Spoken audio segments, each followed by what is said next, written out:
BJP के लीडरों को गिरफ्तार किया जा रहा है, प्रदर्शन करते नजर आ रहे हैं, उस पर आप क्या कहना चाहते हैं? वो कहते हैं कि हम जो गरीब लोग हैं उन तक केंद्र की जो योजनाएं हैं उनके बारे में बता रहे हैं। देखो, इसमें दो चीज़ें हैं।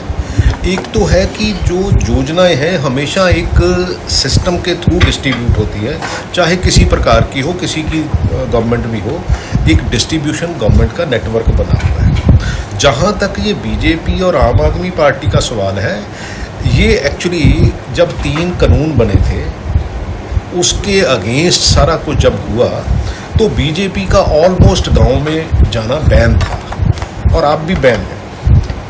और ये जो आम आदमी पार्टी है, इन्होंने लैंड पूलिंग करके वही चेहरा दिखाया जो बीजेपी ने 3 काले कानून ला के किया था। अभी इनका सिर्फ गांव में जाने का मतलब इतना सा है कि गांव में ये दिखे कि ये बीजेपी और जो आम आदमी पार्टी है ये एक दूसरे को कॉम्प्लीमेंट करती है।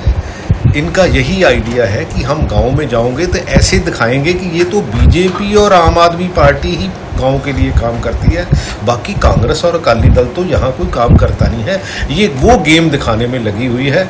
इवेंट क्रिएट है, इवेंट क्रिएट अंडरस्टैंडिंग से है, अदरवाइज ऐसा कुछ नहीं है। जो डाटा प्रोटेक्शन एक्ट है 2023 में गवर्नमेंट ऑफ इंडिया लेके आई थी, तो उसके तहत इन बीजेपी के लीडरों को भी पता होना चाहिए कि कौन सा डाटा जो है वो आप नहीं ले सकते। सो ये एक बिल्कुल सोची समझी एक दूसरे को सपोर्ट करने वाली, जैसे ये गुजरात में करते हैं, जैसे दिल्ली में करते हैं, जैसे अभी आजकल ये बिहार में कर रहे हैं, तो वैसी गेम ये पंजाब में खेल रहे हैं। इससे लगता है डाटा इकट्ठा किया जा रहा है। वो तो कहते हैं योजनाएं सिर्फ बताई जा रही हैं, गरीबों का उससे फायदा होगा। नहीं, डाटा, मेरे कहने का मतलब डाटे की कोई ऐसी, अगर कोई कंप्लेंट नहीं करता तो ऐसी कोई प्रॉब्लम नहीं है। और वैसे भी हिंदुस्तान में डाटा लीकेज तो इतनी है, इसके ऊपर तो बहुत से काम होने चाहिए। मैं तो कहता हूँ कि इसके ऊपर काम होने चाहिए, क्योंकि अल्टीमेटली जितना डाटा है वो मेरा ख्याल है सारा ही बड़ी बड़ी कंपनियों के पास है, और कंपनियाँ जो है वो आराम से जो है वो कहीं ना कहीं दूसरे कंट्रीज़ को भी दे देती है, जिससे हमारी सारी चीज़ जो है, इवन आजकल तो मेरा ख्याल इससे आगे जो DNA है उसका डाटा जो है वो अमेरिका की कंपनीज इकट्ठा कर रही हैं, और उससे सारे ह्यूमन बिहेवियर का और उससे आगे भी ये टेक्नोलॉजी आगे बढ़ रही है। आम आदमी पार्टी ने एक लेटर जारी किया, उसमें हवाला दिया गया है कोई भी कैंप लगाएगा उसकी DC से परमिशन लेनी पड़ेगी। अगर कल को कांग्रेस भी ऐसे कोई कैंप लगाती है तो क्या परमिशन लेनी पड़ेगी उसके लिए? ऐसा कुछ नहीं है, उनको भी बड़ा क्लियर है।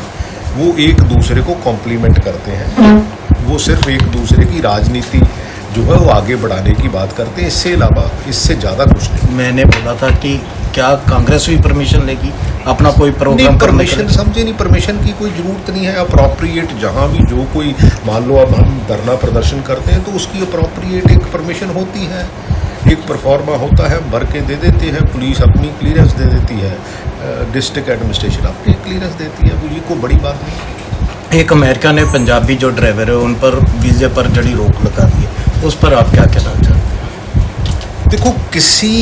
देखो ह्यूमन एरर हो सकता है, किसी से गलती हुई, बट उसका मतलब ये नहीं है कि आप पूरी कम्युनिटी के ऊपर ऐसा रोक लगा दोगे। वो उस कंट्री के लिए भी अच्छा नहीं है, क्योंकि अल्टीमेटली जो ट्रकिंग है वो बैकबोन है उन सब कंट्रीज़ की, क्योंकि जब भी ऐसा कुछ होता है तो ट्रांसपोर्टेशन तो ट्रकिंग से ही हो रही है।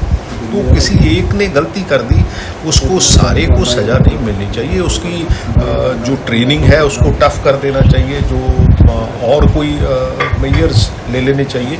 मेरा ख्याल है गवर्नमेंट ऑफ इंडिया को अप्रोप्रिएट लेवल पे जो मिनिस्ट्री ऑफ एक्सटर्नल अफेयर है उनको गवर्नमेंट ऑफ USA से बात करके इसका समाधान निकालना चाहिए, सो दैट कि उसमें ज़्यादा पंजाबी लोग हैं और पंजाबी जो है वो पीछे पैसा भी भेजते हैं, उससे जो हमारा रिज़र्व है वो भी कहीं ना कहीं बढ़ता है। सो मेरा ख्याल है कि ये सबके लिए ऐसी कोई अच्छी सिचुएशन नहीं है, उसको ठीक करने 1.5 लाख से ज़्यादा जो है पंजाबी, क्योंकि मैक्सिमम जो ट्रकिंग है वो पंजाबी भाईचारा जो है वो हैंडल करता है, बाकी भी है, ऐसी बात नहीं है। लेकिन एक गलती से अगर आप सारी कम्युनिटी को ऐसी सज़ा दोगे, वो मेरा ख्याल है किसी देश के लिए भी अच्छी बात है।